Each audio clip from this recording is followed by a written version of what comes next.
салому алейкум ба ҳама варзишгарон. 15 май мусобиқаи греплинг дар толори варзишии манеж баргузор мегардад ва ин мусобиқаро лигаи PFC мегзаронад ва ба онҳое ки сазори ҷои аввал мегарданд мукофотпулӣ сарфароз гардонида мешавад ва агар шумо хоҳиши иштирок карданро дар он мусобиқа дошта бошед, 14 май номнавис ва вазнкашӣ яъне мандатная комиссия дар толори варзишии тим бо Имродов баргузор мегардад.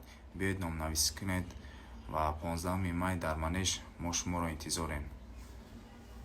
салому алейкум ҳамватанон, бародарои азиз. кадом ки дар Америкаи дар шаҳри Белтон, штат Техас, иншоалло 10 июн бой мегзарад. дар онҷо ман баромад мекунам. кадом мехоҳад ки тамошо куна, мехоҳад ки биё ҳамчун бародари тоҷик дастгирӣ куна, ҳаматонро ждат дорем. силкаи билетҳоро дар таг иншоалло мегузорем.